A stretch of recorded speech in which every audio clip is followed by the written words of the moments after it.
All right, thank you for staying with us. The first leg of this conversation is about the just concluded election, presidential election in the United States of America that has returned Donald J. Trump as the president-elect and to be sworn in the 47th president of the United States. Quite an intense race, it was.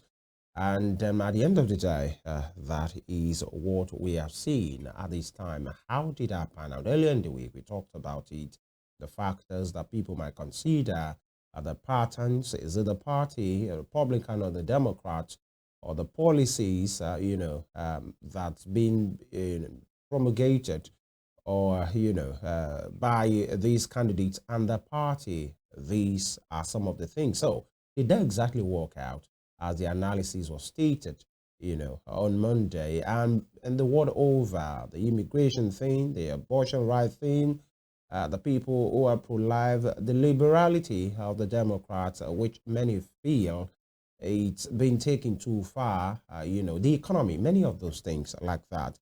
And at the end of the day, Donald J. Trump, is the president-elect. We have been joined this morning virtually by a political analyst and a journalist as well. And we spoke with him earlier in the week.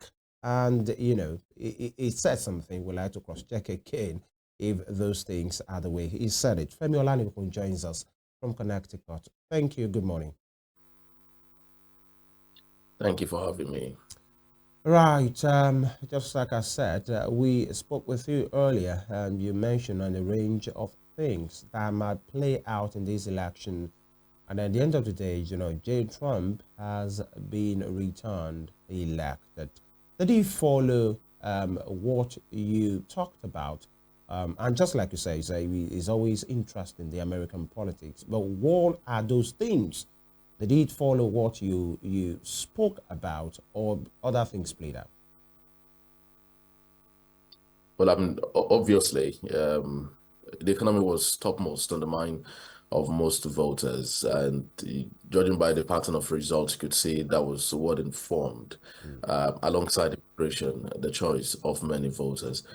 Donald Trump, the 45th president, now the 47th president, who would be the 47th president of the United States, is a very divisive figure.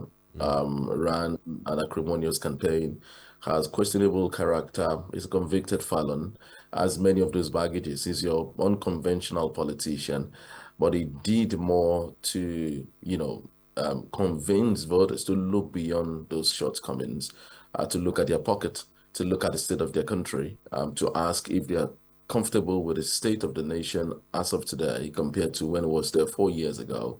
And I think he did well convincing them, as against the media narrative. It's an indictment on the media, the kind of information that the media puts across to the people. It was able to go beyond reaching out to even groups that many people felt would not ordinarily back him.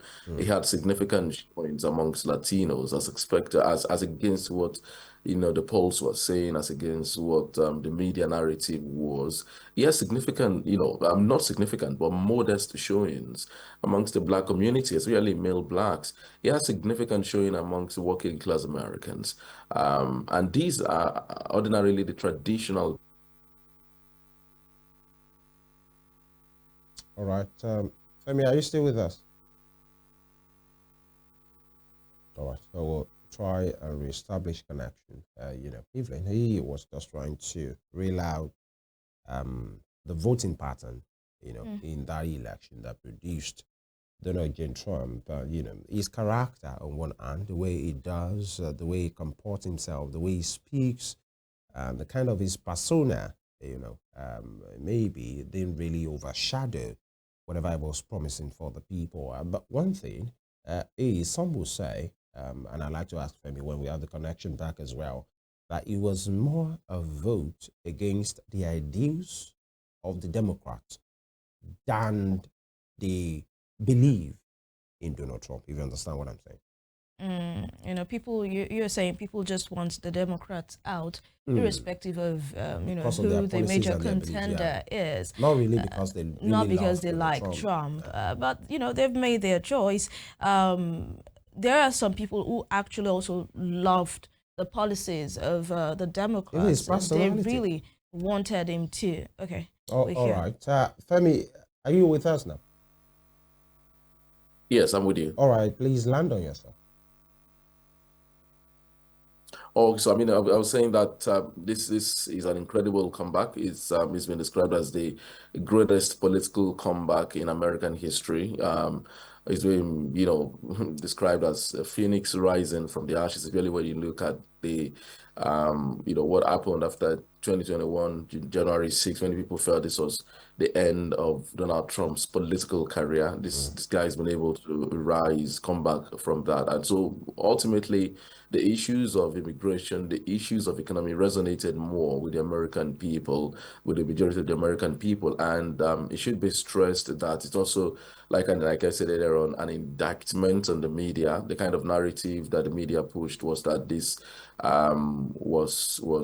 this guy was not going to be even considered at all. I mean, even in the case of two bad choices, wasn't going to be considered. But then Donald Trump made significant inroads, significant gains amongst Latino voters. That's significant. I mean, these constitute the largest immigration bloc. He has significant, inroads amongst first and second generation migrants who also feel that the illegal immigration is a problem in the country.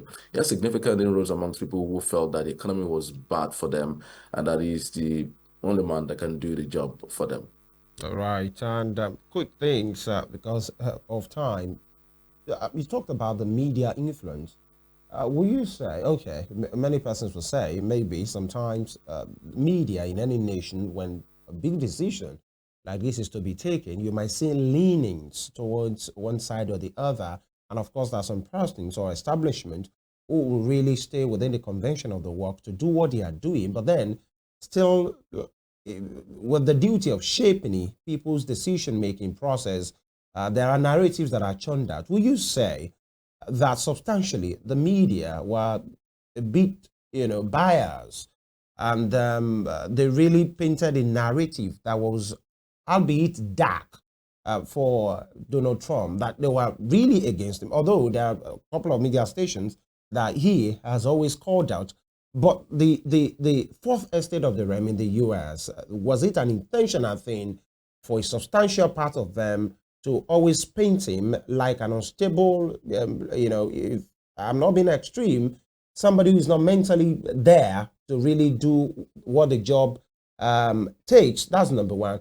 And number two, will it be true to say that the vote, in spite of the policies and everything, was more of anti-democratic values? The Democrats, and whatever they have on their hands and whatever they believe in, a vote against them than a vote for what the president-elect Trump represents. If you understand the two questions.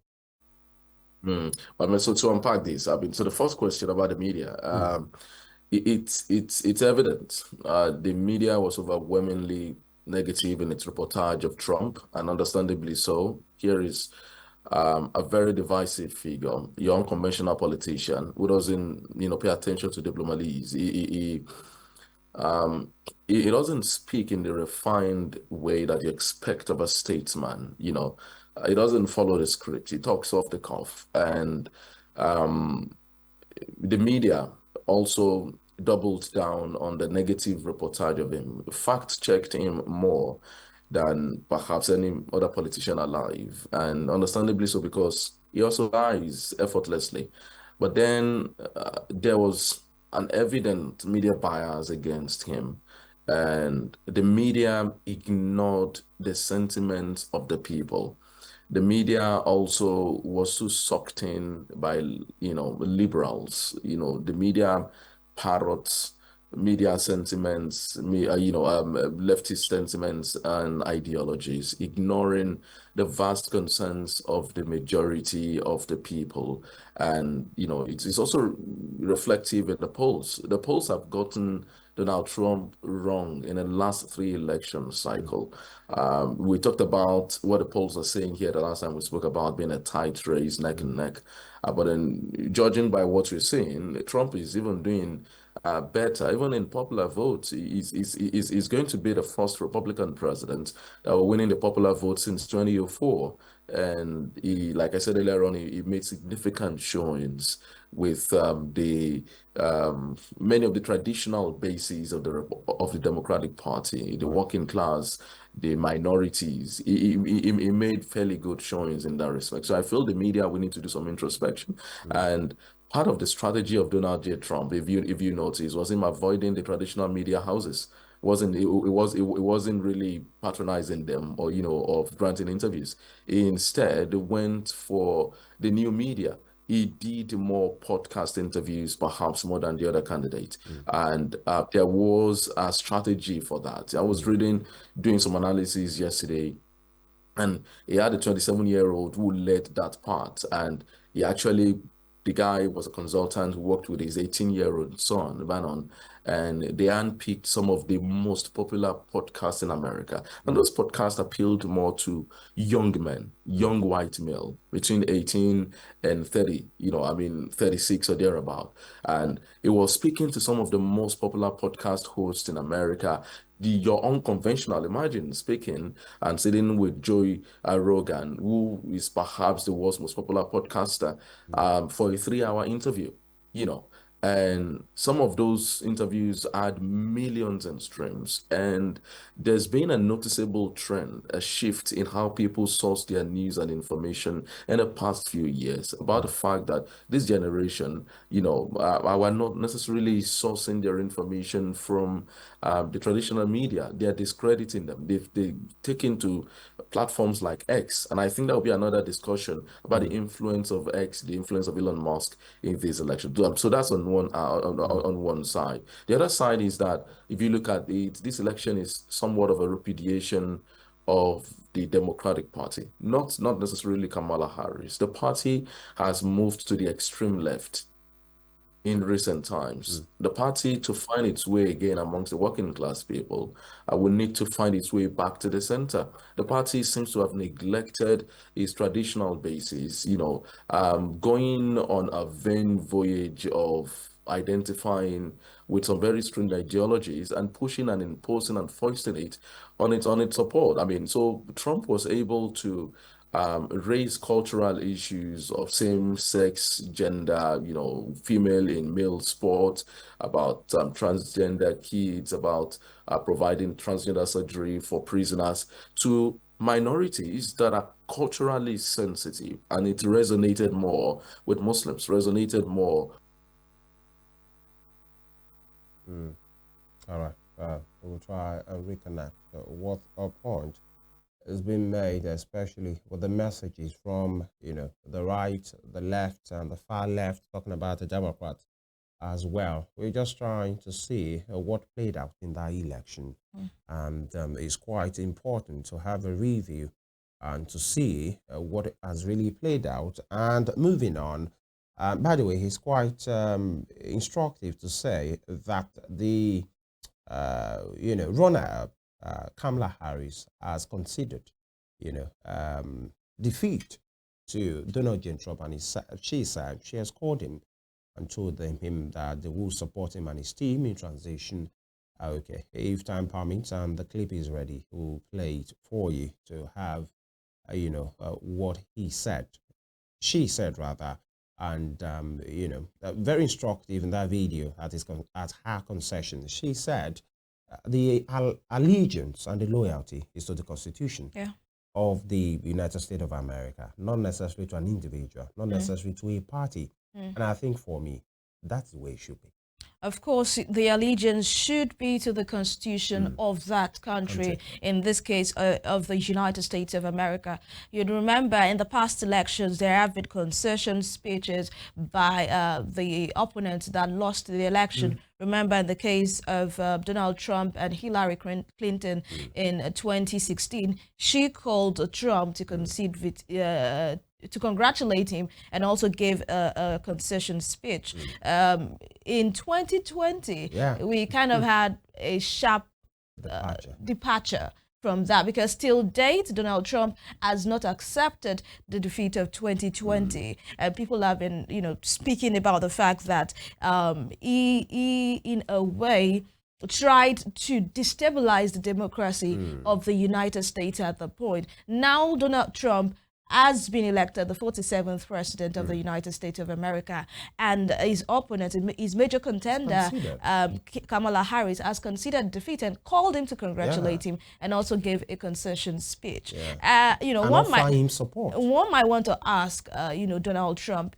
what did he think would happen if Hillary, played the same card he played in 2020? Then you would definitely have a United States of America in chaos at this time, and throwing the entire system under the bus. So even though Donald J. Trump has won the election, I believe he should still know that at some point in the history of America, he was trying to destabilize the democracy of the country. And I think in a way he owes the people an apology. I think he does. He owes the people an apology. Because that same system that he said was skewed against him, the same system that he said was flawed and was biased, and then they denied him, the mandate was stolen. The same system has produced him, right? Yeah, and analysts have said over and over again that if this particular election went in favor of Kamala Harris, Donald Trump would have repeated what he did in 2020, and probably there might be some, chaotic moves there in different states. I guess we'll never find out. Especially supporters of Donald Trump. Right. But, he has emerged. Kamala has congratulated him and also considered defeat, and that is how it's supposed to be in a democratic state. And that reminds me of what former President Goodluck Jonathan did in the the race between him and former President Buhari. Femi, it's good to have you back. You are going to land on your thought, and you are talking about the ideals of the Democrats. Well, so I mean, it said this election also can be looked in another way as a repudiation of Democratic Party. I mean, what the party stands for and how it has moved to extreme left in recent times, about how the party has abandoned its traditional basis of working class people, focused more on college educated works, and some very vain philosophies around transgender and the like. So the party struggled to connect with male voters.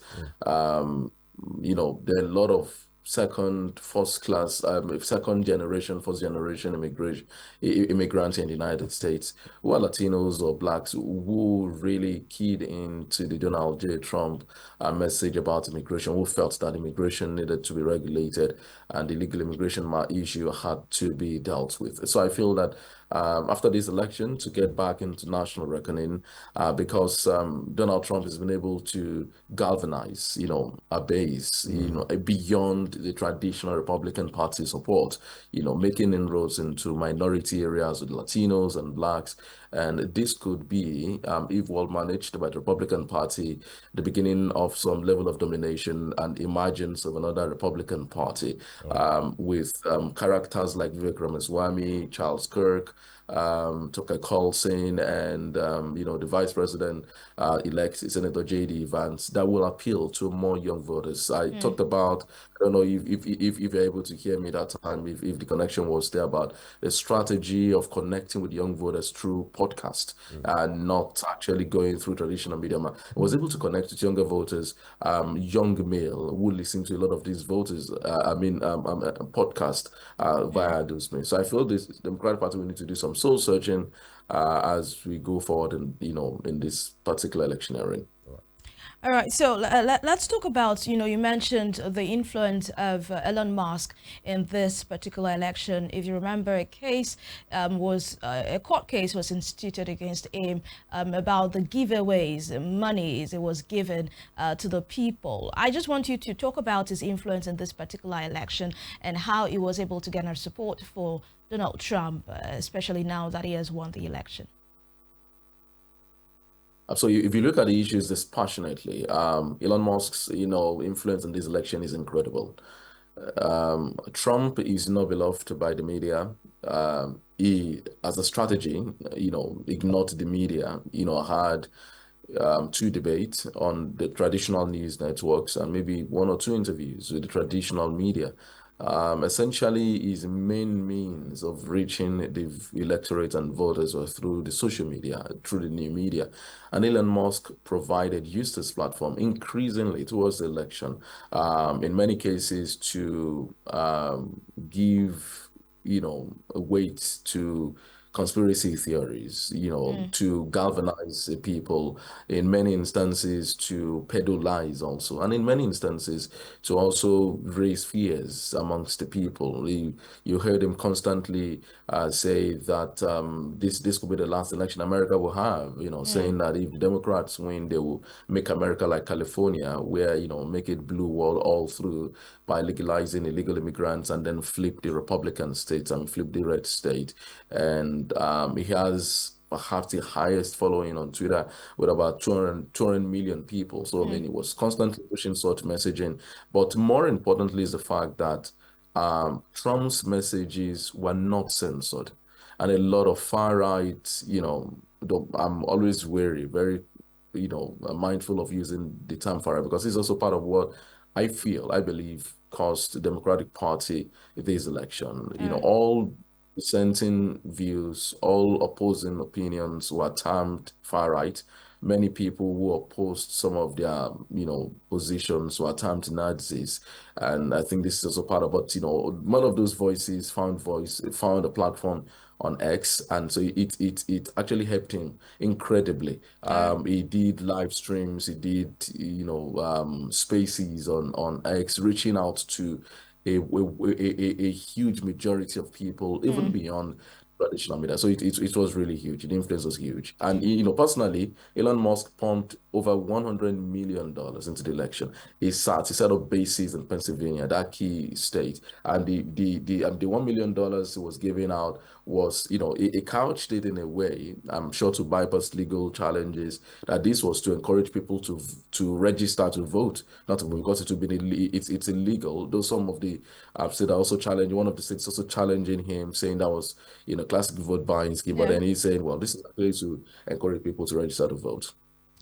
Okay, so because we're pressed for time, let's talk about beg your pardon, Kamala conceding defeat. She has already called Donald Trump to congratulate him and also give a concession speech, on this particular election. Let's take a throwback to 2020 when Donald Trump lost the election to Joe Biden. He refused to concede defeat. In fact, till now, people think he has not accepted publicly that election, his defeat in that particular election.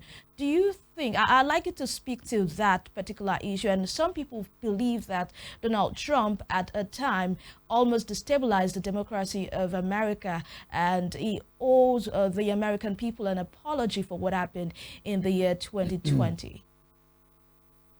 I mean, so this is how it should be, and you're graceful in defeat. When it happens, you take it. The American people have spoken, and they have spoken. That's why Donald Trump lost a lot of support, even amongst Republicans. And that's why many people felt that was the end of his political career at that time. But then it's quite remarkable how he's been able to come back with people ignoring all of that. I mean, but this is how it should be. And it's unfortunate that Trump did not go that route that time. He still continues to believe, and during the midterm elections, many of the Republicans who agreed with him, they are called election deniers, actually lost their election. Many of them lost their elections. It was like United States people, the American people really passing a vote of no confidence on them. But that said, I mean, that's by the wayside now. The people seem to care less about that. We should also talk about Kamala Harris, how she was thrust into the spotlight unexpectedly after Joe Biden dropped out of the race. It must be stressed that she ran a remarkable campaign. It must be stressed that she didn't have the same time to campaign against the bulwark like Trump. She had barely, just above 100 days to campaign, to run against a man who's, had 2 election cycles before then. But she did fairly well. But it was always going to be an uphill task for her, in that majority of Americans feel that the country is not being run the proper way. The CNN, which is a left-leaning, media organization, did an exit poll after during the election in the afternoon towards the evening, and found out that many people casting their ballots felt that the country was not going in the right direction. And when you have such a survey, people tilting in that direction, it was always going to be different to win the election. So I'd like to ask this question, sorry to butt in. Would you say this election was more of an acceptance of Donald Trump or a rejection of Kamala Harris and the Democratic Party?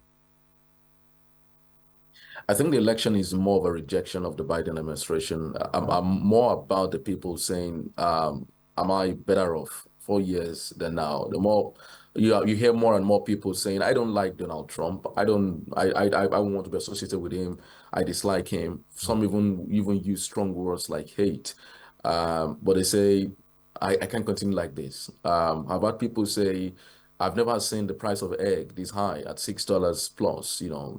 I've never had to buy a jar of milk at this rate. I've never had to pay this much for groceries, and I can't continue like this, living from paycheck to paycheck. If you check the statement of Senator Bernie Sanders, a major force within the Democratic Party, who, for me, really is also more to the extreme left, saying, well, the Democratic Party also are saying that this is a rejection of its policies, this is a rejection of what it stands for, of what it has become by the American people, saying it has lost support of the traditional working class because it's moved more to the left and perhaps ignored the people. So this is more about American people voting for their pocket and voting for the state of the economy more than Donald Trump. Many of them. So it didn't matter who the Democratic Party brings to the fore, whether it was a Kamala Harris, whether it was a Joe Biden or any other person, it would still have been a rejection for the Democratic Party. It probably would have been. It probably would have been. It was voting, and if you look at the strategy of Donald J. Trump, the moment Joe Biden dropped out of the race, they started tying everything about the Biden administration on Harris. So it wasn't again about Biden. I mean, truthfully, you know that the vice president serves at the mercy of the president. Yeah. The policies would be Joe Biden's policies, but the narrative changed. It was crafted in a way. It was Harris, what Harris did. Harris did at the border as the immigration czar, as the border czar. It was Harris' policies that led to inflation. It was Harris' policy, this and that, and so they tied it. So it was about the record of the Joe Biden administration, and in terms of approval ratings, they had one of the worst approval ratings in memory. And before she became the candidate of the Democratic Party, Kamala Harris's approval ratings was also very low, but she had that huge bump, huge swing, upward swing after the nomination, like never before. The party had never seen that kind of fervor aside the Obama period, but it was not going to last because this was more about the people saying, can I continue in this form? Can I continue to live paycheck to paycheck? And this is part of what I feel that the Democratic Party need to do and do some soul searching. All right, we'll take this pause at this time to take the concession speech of Vice President Kamala Harris, who ran against Donald Trump, conceding defeat and also explaining that she had called Donald Trump to congratulate him on his victory at the election. We'll take this video and come back to take more reactions. Don't go anywhere. Good afternoon. Good afternoon. Good.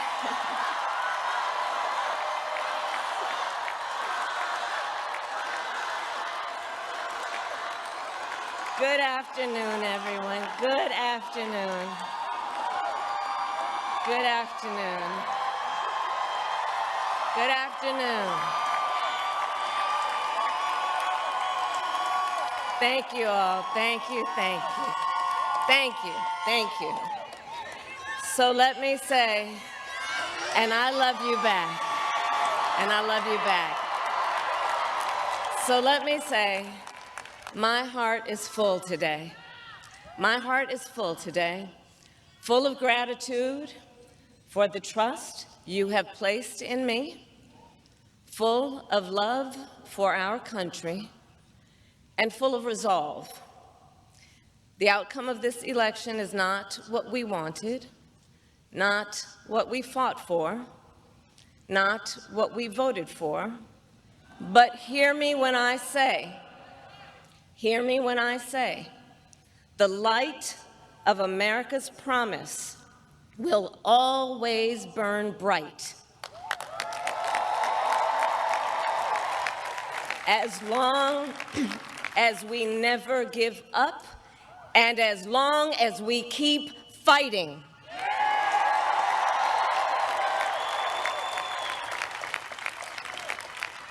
To my beloved Doug and our family, I love you so very much.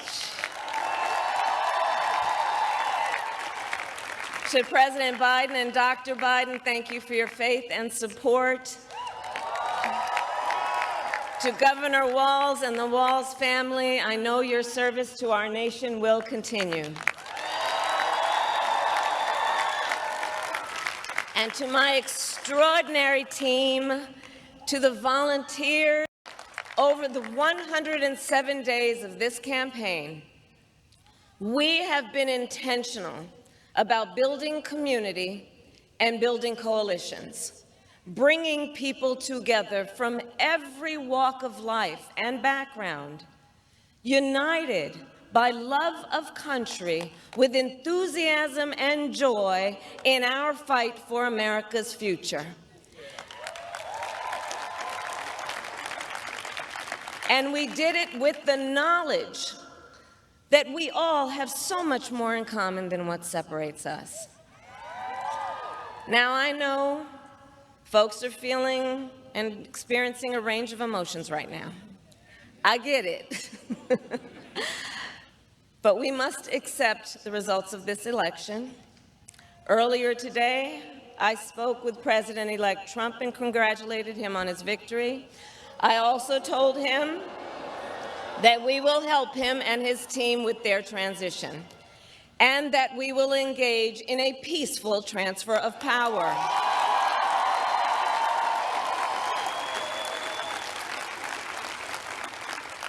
A fundamental principle of American democracy is that when we lose an election, we accept the results. That principle, as much as any other, distinguishes democracy from monarchy or tyranny. And anyone who seeks the public trust must honor it. At the same time, in our nation, we owe loyalty not to a president or a party, but to the Constitution of the United States.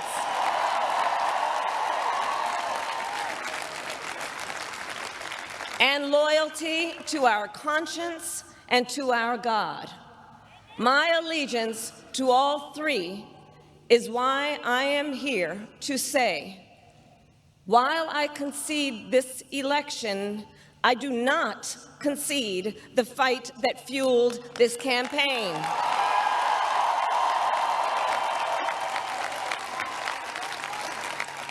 The fight for freedom, for opportunity, for fairness, and the dignity of all people.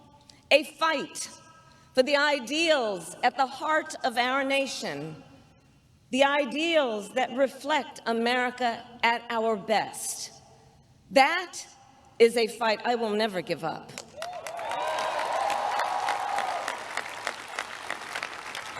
I will never give up the fight for a future where Americans can pursue their dreams, ambitions, and aspirations, where the women of America have the freedom to make decisions about their own body and not have their government telling them what to do.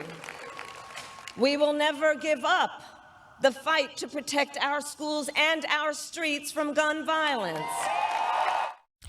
Kamala Harris there being graceful even in defeat. You know, that was her concession speech. And like other world leaders, she has also congratulated Donald Trump on his victory, being elected as the 47th president of the United States. Femi, are you still with us there? Yep, I'm still with you. Okay, so I'd like you to, talk about what we can learn as a country here in Nigeria. Election was done and dusted. The major contender already called and congratulated the winner, and everyone is moving on. She's already talking about transition and how to make it, very seamless for Donald Trump and his team. Right here in Nigeria, we know what will go down. You would have, heard of, oh, the election was rigged. Lawyers already coming out with a suit and countersuit. I just want you to tell us what we can learn in this election as a country, as a people, going forward. By the way, some of our politicians are there to observe, so possibly whatever they can bring back. Well, I mean, those politicians back there, well, I don't know. I mean, I don't say anything about that. There's a lot to learn from the American style here, as divisive, as sometimes very damaging in the electioneering. If you just like in pretty much every part of the world, if you join politics, you see the best and the worst in people. The process, the system is different from what obtains back home anyway. There is no central election management body here. The elections are conducted by the states. Even in many of the states, the counties and the towns have significant say in how the elections are conducted. There is no definitive central closing time. So in some states, it starts 6 a.m., finishes by 8 p.m. In other states, it ends by 9. In other states, it's by 10. In other states, by 11 p.m. And just like Kamala Harris did, that was what many people also expected Donald Trump to do 2021, and that was also what Al Gore did. Al Gore put, if you remember, that also very controversial election between Al Gore, the Vice President of the United States during Bill Clinton, and George W. Bush, the second Bush. Yeah. That election was also very controversial, with the result from Florida tilting the vote in favor of, Bush. Many people felt Gore was hard done by that time, but in the interest of the nation, he let go. He didn't pursue any legal option. Many people felt he had, a very good case and could have had that overturned, but I think it was more patriotic. That was what many people expected Trump to do. But Trump being who he is, and look at what Kamala Harris did now. Saying she considered a vote, but then she's not conceding the fight, about protecting democratic values and all of that. That's graceful, and that's what Nigerian politicians also should learn. But that also will help when we have a more credible electoral process. That will help when our electioneering, our campaign processes are dominated by issues, not by pettiness, not by primordial sentiments. When we hold candidates as a people to antecedents and not because of their religion or tribe or where they come from. And pretty much the result, we know who the president is in just 24 hours, if you like. We know that. And there are no widespread, election violence, a lot of that as we are back home. There's a lot to learn really about the process. I noticed here that election managers are like project managers. There's a rule book to manage crises. So in some counties where there were bomb threats, in some counties where there were disruptions, technical challenges, there's a guide to how to deal with that and deal with it immediately. And so you had no significant disruption. There was a county where there were bomb threats, and then the election managers already had lawyers from both parties approached the judge, and within a few minutes there was an order from the court asking that the election be extended by 2 hours. So I think we also need to incorporate that in our electoral processes. Election managers, election officials should be project managers, seeing project from beginning, from execution to completion. All right. I would like to thank you, especially Femi Olanipekun, journalist and political analyst, for joining us on the show this morning. We always appreciate your presence in the show, your analysis, and your thoughts. Thank you so much. Thank you for having me. A pleasure, and very instructive to know. We have a lot to learn. especially seen with what Kamala said, the loyalty is first to the Constitution. And that's the same Constitution that our people around here, they swear rather, to uphold, even at state levels, national level, local levels, and they still do otherwise. But then, God bless the United States, God bless Nigeria as well. We'll take this quick break. When we return home, and we'll talk about what is happening here in Nigeria.